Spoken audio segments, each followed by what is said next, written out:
مستونگ کے علاقے لکپاس کے مقام پر سردار اختر جان مینگل کی قیادت میں ڈاکٹر مارنگ بلوچ اور دیگر خواتین کی رہائی کے لیے بلوچستان نیشنل پارٹی کا احتجاجی دھرنا جاری ہے، جس میں لاپتہ افراد کے اہل خانہ اور خواتین سمیت ہزاروں لوگ شریک ہیں۔ دھرنے کی شرکاء سے خطاب کرتے ہوئے سردار اختر جان مینگل کا کہنا تھا کہ بلوچستان کی غیرت مند خواتین کو گرفتار کیا جا رہا ہے، یہ رویہ ناقابل قبول اور ناقابل برداشت ہے۔ کسی کے بھائی، بیٹے یا باپ کو لاپتہ کیا گیا مگر پھر بھی گناہگار بلوچ ہے۔ بلوچستان کو مفتوحہ علاقہ اور غلام سمجھا جاتا ہے، اس لیے یہاں کوئی قانون نہیں۔ سردار اختر مینگل نے مزید کہا کہ اب یہ مسئلہ بلوچ کی نگ و ناموس کا ہے۔ ہمارے پاس مذاکرات کے لیے بااختیار وفد آیا تھا، ہم نے انہیں 2 دن کی مہلت دی ہے۔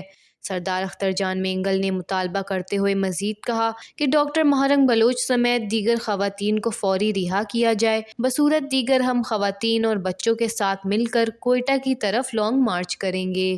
وش نیوز، مستونگ، بلوچستان۔